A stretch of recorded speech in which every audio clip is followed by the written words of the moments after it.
Why the EV industry needs cleaning up. The similarities between B2B tech and electric vehicles. Just as the tech marketers gloss over the massive carbon footprint of server farms, EV manufacturers avoid discussing the fact that mining for battery production is a dirty business, and recycling, or should we call it what it is, disposal, is a huge problem. You'll get nods of approval when you mention reduced CO2 emissions. Quick one. This bit isn't sponsored, but it is my personal recommendation. I use the high-low band for blood pressure tracking, and it's honestly been a godsend for me. Super easy to use, and I get a much more realistic picture than a one-off reading at the doctor. If you use my link, you get 20% off plus a 12-month subscription, and I get £25 if your referral is successful. So thanks if you do. The link's in the description. On with the video. But the conversation could quickly go south when someone brings up the realities of mining lithium, cobalt, nickel, manganese, palladium and platinum. Nobody mentions that to convert the current stock of internal combustion engine vehicles in the world to pure electric would require 5 times more deposits of some of these precious minerals than exist on the earth. So what do we do when all these precious metals become categorised as unobtainium? EVs and B2B tech solutions share a lot of similarities. Both offer complex products that require large investments, come with unique risks and rewards, and both involve ongoing costs, whether it's battery replacement or software maintenance fees. What may have looked like a good idea to save money on fuel may not offer the same long-term value when you calculate the TCO. Total cost of ownership. Considerations that cannot be ignored include high purchase price, insurance costs, depreciation, poor charging infrastructure, expensive battery replacement, and the threat the thing could spontaneously combust at any time and for no apparent reason. An enterprise solution to personal mobility. The reason given by Ford for discontinuing production was that the Fiesta platform was too small to convert to fully electric. With all the added weight and cost this entails, if this trend continues, we will no longer have access to small, efficient and low-cost cars, ideal for the average family to buy and perfect to meet the needs of the average use case.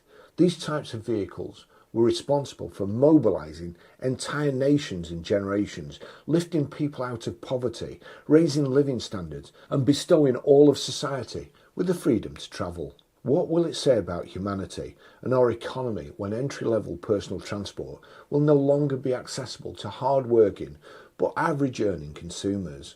Is car ownership the next asset class to become prohibitively expensive? Like home ownership, do we want to live in a world where only the well-heeled amongst us will have the means to silently parade around in an overpriced and overweight electric conveyance? Ford's decision to axe the Fiesta may yet prove to be a very big mistake for all of us, and no amount of tech marketing trickery will fix that. This article is basically calling out the same sales tricks you see in tech and in EVs. The marketing sells the dream, but dodges the dirt. In B2B tech, they'll bang on about digital transformation while quietly ignoring the huge energy use and carbon footprint of server frames. And in EV land, it's the same game. They'll celebrate zero tailpipe emissions, but go very quiet when you mention mining lithium, cobalt, nickel, manganese, and the ugly reality that recycling often looks more like disposal. Because the moment you bring up where the materials come from and what happens when the batteries die, the green conversation gets very uncomfortable very fast. The numbers don't add up if everyone goes full EV. The article throws in a massive point. If you tried to convert the entire global ICE fleet to pure EV, you'd need multiple times more of certain minerals than exist in usable deposits.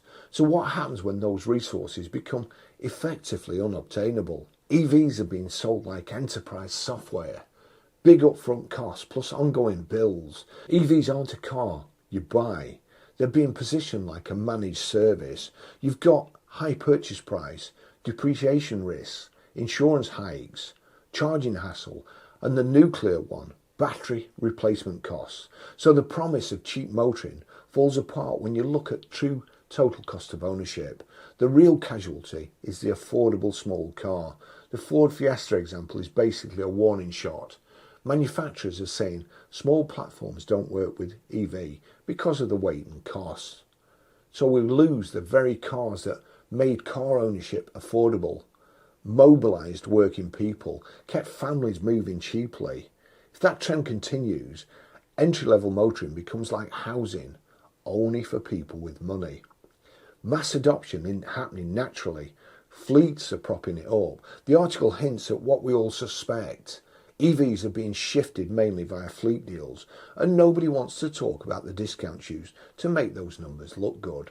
So the question is, do EVs go mainstream, or do they stay a fleet product plus virtue signalling accessory for a certain type of buyer? Weight is a real world problem, not a conspiracy theory. EVs are 300 to 700 kilograms heavier than equivalent petrol cars because the battery alone can add 400 to 700 kilograms.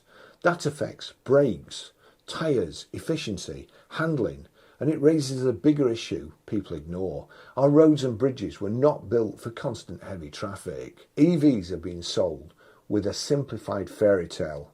But when you look under the bonnet, the mining, the materials, the battery end of life, the costs, the weight, and the loss of affordable cars, it's clear the EV or nothing agenda is a bad plan.